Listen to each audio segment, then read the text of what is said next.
de la República de Colombia. Señor Riveros, bienvenido a estas pantallas.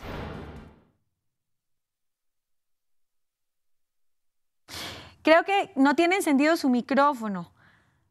Creo que ahí le falta. Gracias por la invitación. Eso, ahora sí. Bienvenido, ya está con nosotros aquí el señor Héctor Riveros, él fue exministro de Gobierno de nuestro país. Además, analista político muy importante, muy reconocido. Señor Riveros, analicemos primero este cruce que se da entre el señor Gustavo Petro y el señor Nayib Bukele en Twitter, todo lo que pasó ayer. Bueno, pues mira, yo creo que hay que mirar dos cosas, el fondo y la forma. Comencemos por lo último. Se ha dicho, y el propio presidente Petro, cuando comienza su intervención, dice, no me quiero meter en lo que no me corresponde.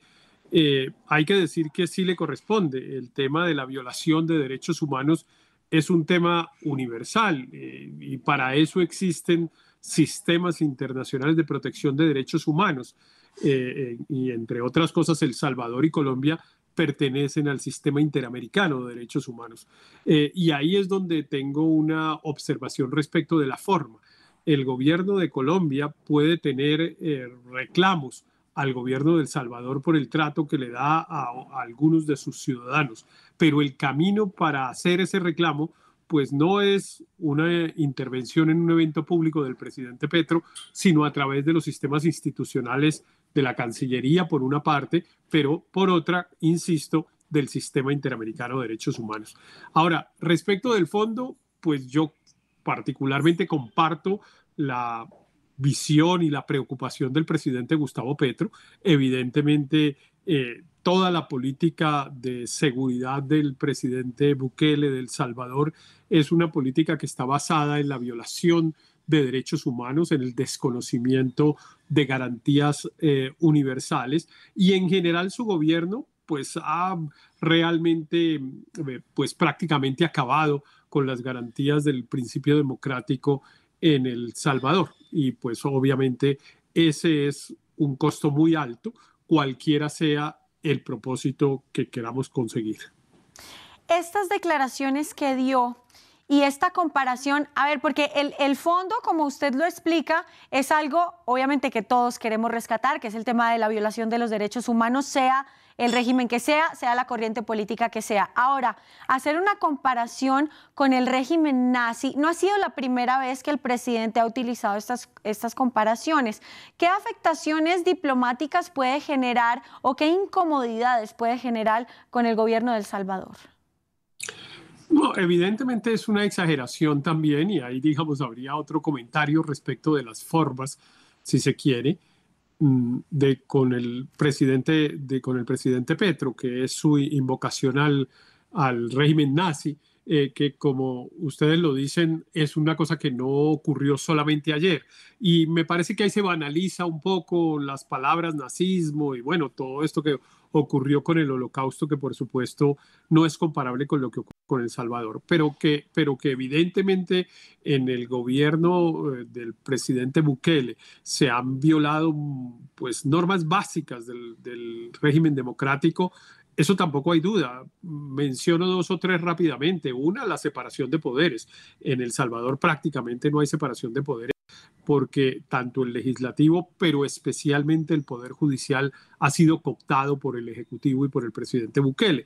En segundo lugar, pues el presidente Bukele pretende, por ejemplo, presentarse a una reelección con el apoyo de la Corte Suprema de Justicia cooptada por él, a pesar de que está prohibido hacerlo. En tercer lugar, mantiene a ese país en un estado de excepción desde hace casi un año, con la suspensión de las garantías individuales. Y en cuarto lugar, para terminar lo que podría ser una larguísima lista, pues buena parte de estas personas que están detenidas y que vemos en esos videos han sido detenidas sin orden judicial, ¿no? Sí, sí, Hay sí. 64,000 personas y de esas la mayoría han sido detenidas por orden del Ejecutivo.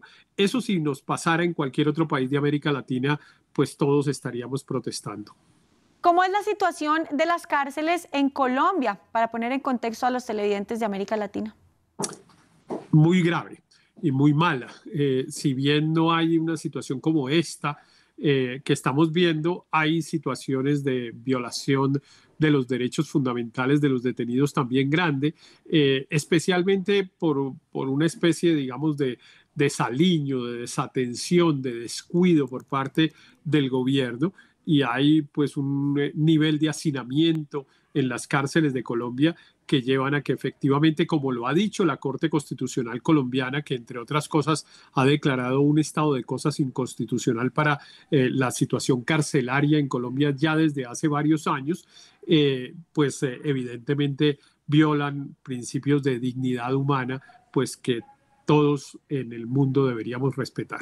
Sí, claro. Pudimos ver en las redes sociales este cruce entre ambos mandatarios en el que, bueno, Bukele le respondió, Petro le dijo algo, pero más allá de esto, Petro le propuso a Bukele hacer un foro con el tema de los homicidios para ver cómo están estos temas en ambos países y, por supuesto, en Latinoamérica. ¿Será que eso sí se va a llevar a cabo?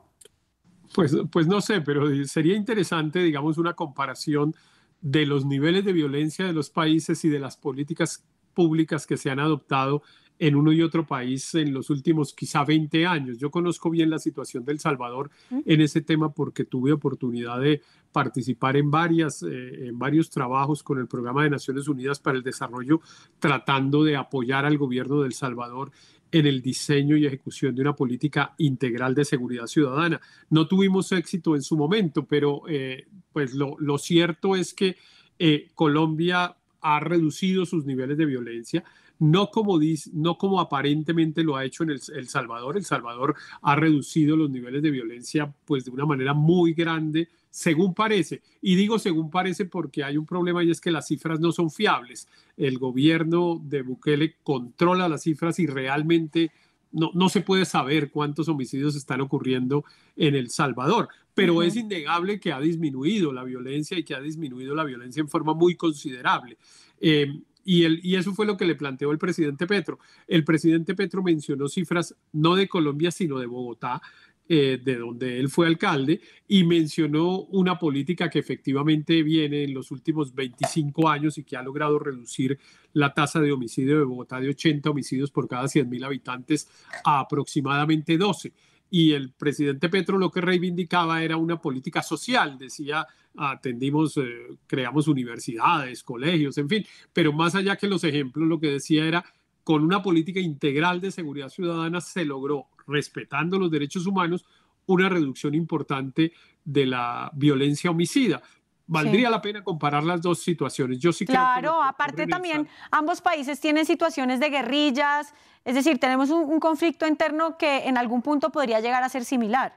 Pues la verdad, sí, digamos, pues los tuvimos. El Salvador logró hacer un acuerdo que cerró su conflicto armado hace ya varias décadas, a pesar de lo cual quedaron unos rezagos de violencia que terminaron convertidos en estas maras, en estas pandillas que realmente han sometido a una situación de violencia pues muy indeseable en El Salvador. Pero yo sí creo que la comparación de las dos experiencias vale la pena hacerla con calma, con tranquilidad y digamos eso sí, con un elemento que yo sí creo que ahí no podemos ceder ni un centímetro, que es que cualquier política que se adopte tiene que ser respetuosa de los principios universales de los derechos humanos. Así es. Muchísimas gracias, señor Héctor Riveros, exministro de Gobierno de Colombia, por haber estado con nosotros en esta misión.